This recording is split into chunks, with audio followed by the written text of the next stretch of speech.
Cool team, welcome back to Microsoft Flight Simulator 24 with me, your host, Long John Silver. Hello, we are back in the Pilatus PC-12 NGX, as you can see here, and we are having a look at the Honeywell Apex Prime 4N RNAV approach. So hopefully you have watched my previous video on all of my issues with the Honeywell Apex Prime, including things like this discontinuity over here, which I can't yet delete for some strange reason. I'm just going to slow the sim down a little bit. I mean, I'm going quite a distance anyway, but we will have a look at that in a minute. So yes, we're on our route, we're on our way, we're heading towards our airport, and we're following these things. We have this discontinuity, and I can't select it yet to make it disappear. I don't know why. This just occasionally happens. Is you can't select that. And as I've said, the issue that we have with things like this is that when we get to this point, we will lose our track, and then it will start to get a little bit tricky.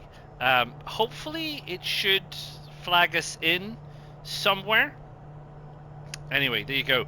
But let's cover some of the basics for your RNAV approach. So the first thing is, it's important that you very clearly understand what altitude you should be at. Oh. Never mind. We'll make it up as we go along, shall we? So this happens. This happens more than quite a bit, to be fair. So I've tried resetting this a bunch of times. And there used to be altitudes here, and they were, to be fair, all a bit weird. So we're flying at 31,000 feet. It was originally set to 30,000, which is our ceiling, by the way, but air traffic control does love ignoring our ceiling that we put in place.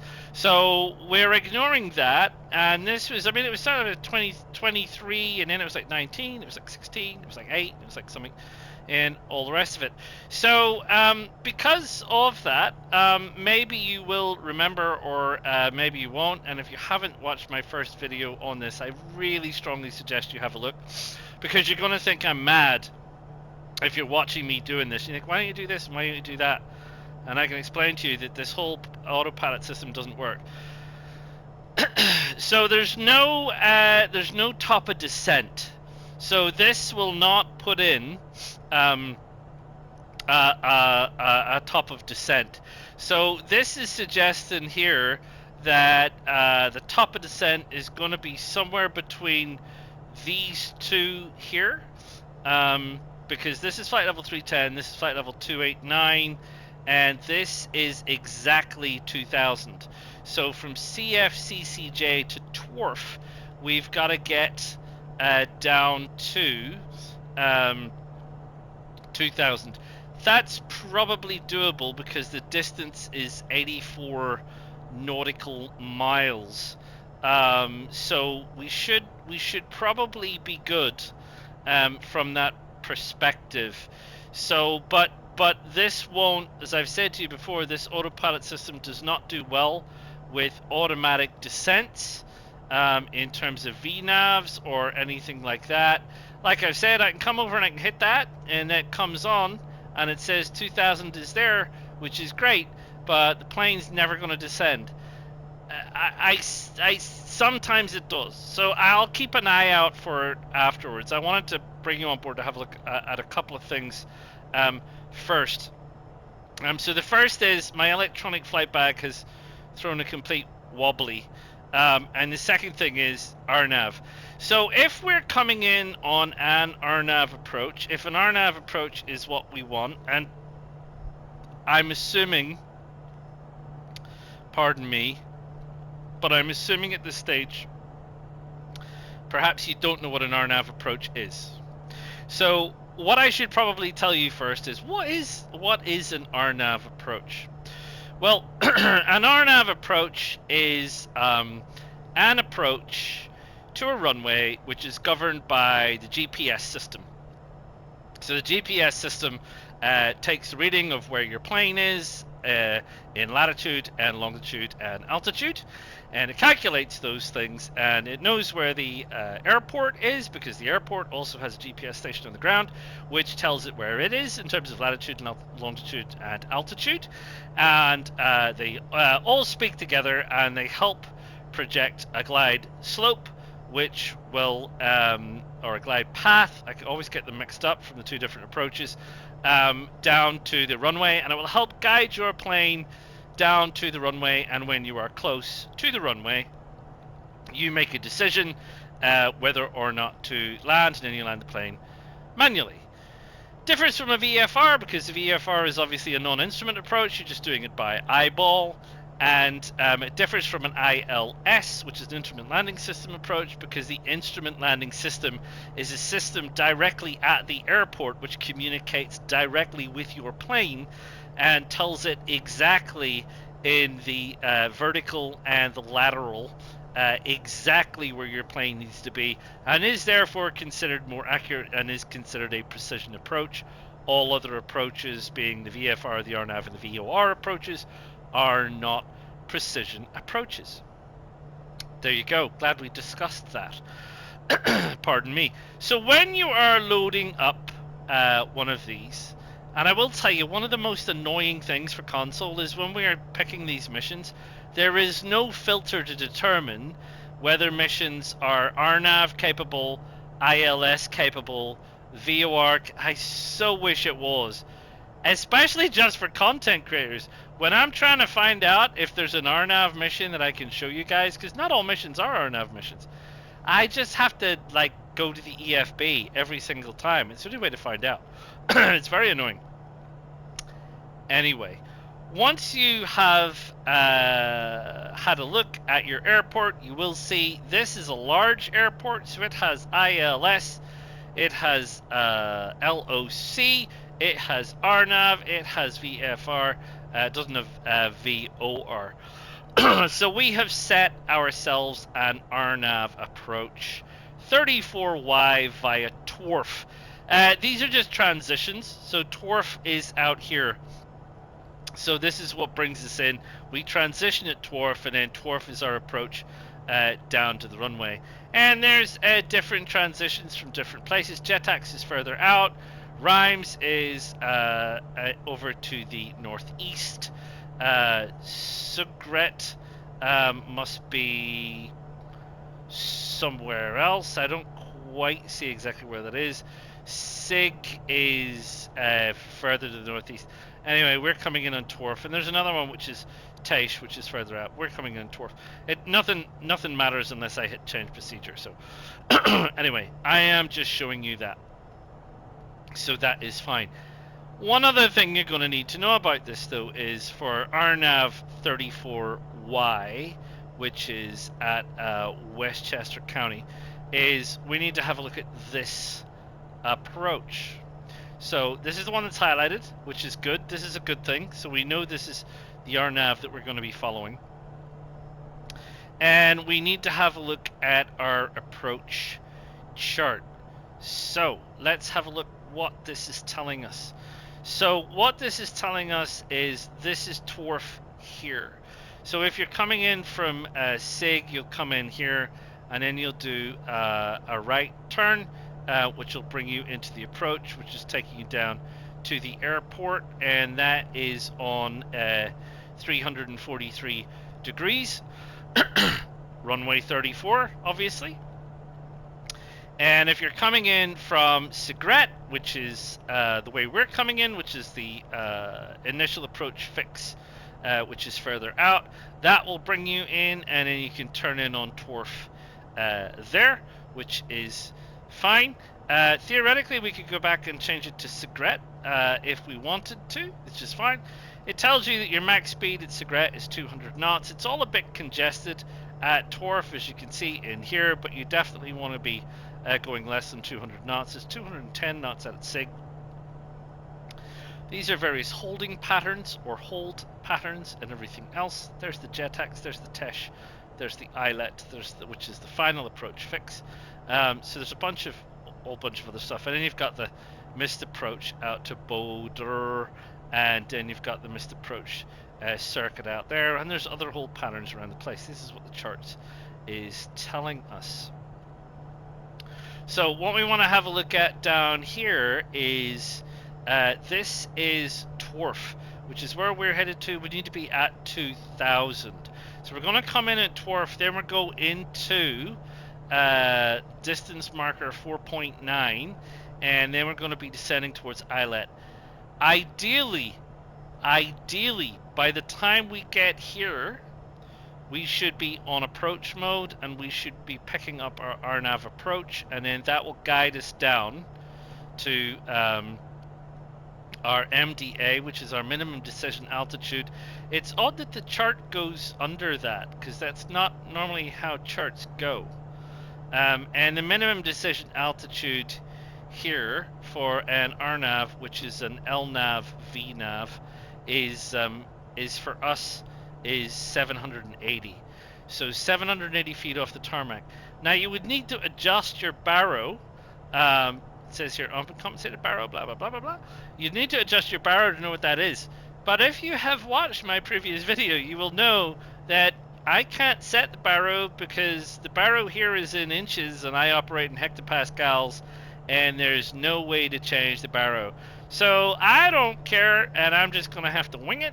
I'm just going to have to remember that it's 780. So that's where we're at. So 343 degrees, 2,000 feet, everything else, and cigarette. So what we might do is let's try and change our approach here to cigarette, and we'll hit change. We will update our system. We'll send it to ATC. We've got our activation happening here, and it's come through-ish. It's working out where we are, and it's loaded in cigarette. So what it's now saying here is it's saying that we need to get to 3,241 when we get to cigarette. This continuity still won't go away. It's just not going away. What I might do is let's speed up the simulator a bit. Yeah, okay. Let's see. Will it let me select it? No, it won't let me select it. I wonder if I need to. Do I need to be in a different mode? Do I need to be in landing mode? No, it won't let me select that at all. So anyway, we are somewhere just past Capital, and we have some distance, 34.2 nautical miles. It's written down here, 34 to go. Oh yeah, it's right here. Sorry, 33.9, and then we get to here, and then it's 82.8. But we want to be at 288 when we get there. ATC is going to hate us, because what happens with this as well is you have the flight bag, you have the flight plan, you have the flight instructions, and ATC will squawk at you for ages and ages to be at different altitudes. So we've got a while to go until we get there, but when we are there, we want to be at 288, and we're going to be managing that all the way. Now I want to draw your attention to something else over here. You see this red and white stripy line? I mean, I'm pretty sure you know what that means, right? The throttle's a bit twitchy on this. We're going at regular speed. So if I increase the throttle, can I get to that? I can't even get to that at this altitude. You can see up here, you can see this says TO and this triangle. I'm at take off throttle speed. And you can see I'm actually losing I'm losing speed, so I need to back off again. The throttle in this plane is so bizarre, especially at this altitude. They've got me at 31,000 feet, and I shouldn't be at 31,000 feet. I should be at 3,000 feet. But anyway, this here, this speed indicator is a speed indicator warning, and if I go above that, it's going to start squawking at me and doing all kinds of nasty things, which is interesting because the cruise speed of this plane is supposed to be 290 knots. I've never got this plane to 290 knots. I don't know how you get it to 290. I can't even get it to 200 knots. For what is supposed to be a fast plane, this plane, I can't get it to go quicker than, like, there's the speed limiter, 180. If you go over 180, it starts whoop, whoop, whoop, whoop, and doing all kinds of lovely, funny things to you. So, I mean, I don't even know. Hey, look, our altitudes have come back. Yay, that's awesome. I need to do this. I don't need to answer them people before they give me earache. Yay, so, you see here, we're supposed to already be at different altitudes. What the actual is going on here? So, which is right? So, air traffic control wants us at 31,000. This wants it at 18,000. And this flight plan wants us at 2,800 or 28,800. What the hell are you supposed to do here? Honestly, could we reach some kind of a conclusion and be consistent? I just don't get it. Anyway, RNAV approach. Which one am I going to listen to? I think the EFB is a bit mad. I don't think that's right. This looks marginally right, and I need to get past this. So I'm going to carry on, and I'm going to get to here, and I'm going to adjust my altitudes and heights and various things, because they're the same thing. And I'm never going to see a top of descent, I don't think. If I do, especially not if this happens, if I do see a top of descent, I will call you back and let you know. But what we will do is we'll carry on. Hopefully I'll be able to get rid of this discontinuity. Like I've said before, you click on it and the thing comes up here to say, you know, delete waypoint. It's not coming up at the minute. I don't know, maybe if you change it to route, can I make it go away? No, change it back to cross. Can I make it go away? No, I don't know how to make it go away. I think last time, didn't I hit direct 2? I was like down here and I hit direct 2. And then I came up here. And then I went, oh look, direct 2 has appeared here. It's a miracle. That's amazing. This is now broken. So I can't now switch that off. Oh, it's gone. And I can't get the discontinuity. So the direct 2 has appeared. Yay! That was really problematic for me previously. So if we run across those issues, we can solve those problems, but I can't get this discontinuity to go away. Also, for some reason, my speed is in Mach when it shouldn't be. It should be in knots, which is fine. Right, honestly, this Honeywell Apex Prime system, I've got a few things to do and a few places to get to, and when I get there, I'll bring you back in. I'll see you soon, I promise. Right, so hello again. So we've run out of pathway, and I can't make this disappear. I don't know why it's not. So, let us check direct 2. So we need to go to Secret. So we're going to hit direct 2 there, which should bring this up. And we should be able to hit this. And I am on the PlayStation keyboard for Secret. And I'm going to enter that. And I think... Fly me, blimey. Which one is it? I've got 2. Cigarette white planes. They look the same. That one. And we'll insert that one. And we'll activate that one. And we now have this in the way again. Because I should be able to delete that, and it's not deleting. So we've obviously drifted off nav. So we'll hit nav back on again. It seems to know where we're going, which is okay, but we'll keep an eye on that. There's been no vertical nav situation. So we're going to have to go down ourselves. And we're going to go down, let's say, 1800. We have 71 nautical miles to go. we have 26,800 feet to shed. So I'll speed up and I'll slow down the engine. So what I've generally found with the engine on this particular plane is you want to keep it around about that white mark in terms of the torque. And if you can keep it around about there when you're descending, you shouldn't get any overspeed warnings. I had an overspeed warning already, like I say, on that line. So this should be selectable, and I should be able to make it go away, and it isn't going to go away. My main issue is that direct 2 was inserted this, so I don't actually know if it's going to pick us up at Dwarf, because it's a bit of an issue.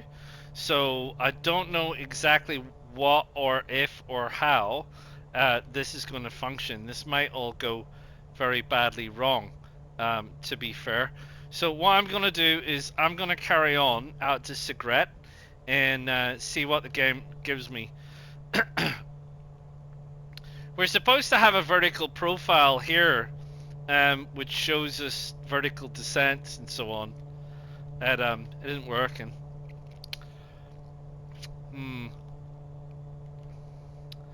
I don't know what LPV means. It's a new one. LPV. Not sure. We're on the right approach. Well, we're on the right thing. You know, ultimately somewhere along the line we need to get to Dwarf, which is there. But without being able to delete this and without being able to jump to there,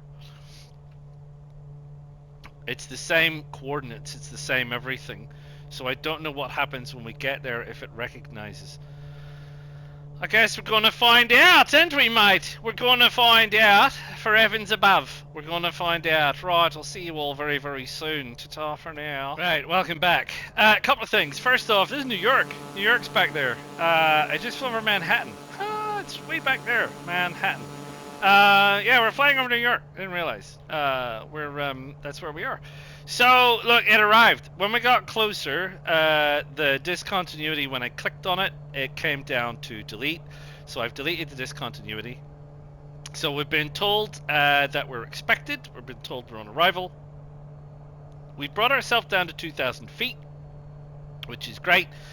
Remember, we got to be under 200 knots, so we're under 200 knots. We're just cruising along. I just left this where it was, about 23. I kind of leave it around there when I'm descending. Like I said, it kind of keeps it, and there's no point. We're not in a hurry.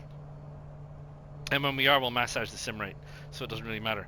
So yeah, so here we are. So we're heading to Dwarf. Now, just one other thing I want to bring you in for. So, if you're having a look at this, you see you've got these three things, which is, this is your takeoff. I think this is your climb. This is just your plan. This is your takeoff, and this is your this cursor thing, your landings. Now, if you come in here and you have a look, you'll see here this is your approaches. So you can manually set this. You can manually change this. Theoretically, like I've said. The situation just exactly is how well this thing accommodates changes, and the answer is not very. But you can check that your approaches are loaded here, because there's no other way to confirm that our approach procedure is loaded. And you can just hit X on that. It doesn't delete it, just makes it go away. So, you know, there's a bit of this and that, and it gives you some stuff about theoretical, you know, descent rates and things that you could work out, but how much you trust it, I simply don't know, because I don't really have a lot of faith in this particular device. so I would stay abreast of things, but it is loaded. It is in there. So as long as it's here, and as long as you've got this here, RNAV 30 feet wide via Cigarette, the approach is in there. You don't need to activate it or load it or select it or do anything else again. So what we'll do is we'll let that run out. I did say we need to be very careful with the speed. We're gonna go on turns. I think I might wait until the turn. Gosh, the amount of times that I hit that button. Let's make sure we've got the turn. There we go. Let's slow the sim rate down. Now we should be able to activate approach mode now. So you'll see here that a couple of things have happened. So we have this, which means ideally we are below glide path, which is great. That's the vertical glide path, which is awesome. So we should be able to speed the sim rate up a little bit, and we'll keep flying on autopilot until we get to our transition. Now, if you do remember, our transition is at 4.9. There you go. There you go. So that is where we are. You can see the airport is out there. So we are at, because it's now showing 3 plus 1.9. So we are now at the distance marker 4.9 that we had a look at in our chart. We have activated the approach because the approach mode here is activated, which is super great. We're going a little bit fast for gears. So now this is where it comes in with what we have to do in terms of managing the plane. So I'm just going to load up the regular speed. Like I say, I usually like to be about this distance from the console because I can see the gear, I can see the pitch, and I can see the flaps. So what I want to do at this point is the plane is being guided to the ground by the RNAV. Now, the RNAV fan can be a little bit wobbly. So what we want to do is we want to wait until some of our speed bugs arrive. So you can see our stall speed there is just around about 90. So we're around about 125. I'm quite happy. You could probably do this at 130-ish as well. It's kind of hard sometimes to massage the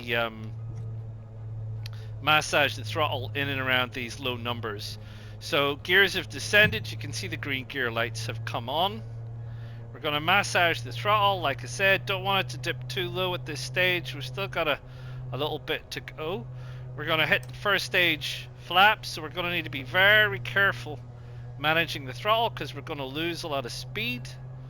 So we're going to increase the throttle a little bit. Want to stay around at that like 120 mark. We're coming in. We're on, you can see the PAPI lights, 2 white, 2 green, out by the left side of the runway ahead of us. So that's fine. I'm going to drop the speed a little bit more. I want to get to around about 100 knots, but I don't want to dip too low because I'm also at this stage just about a nautical mile out. I'm going to hit second stage flaps.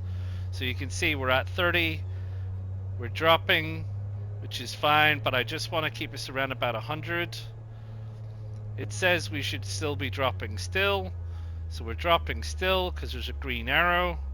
Green arrow is bringing us down, Runway speed is about 80 knots.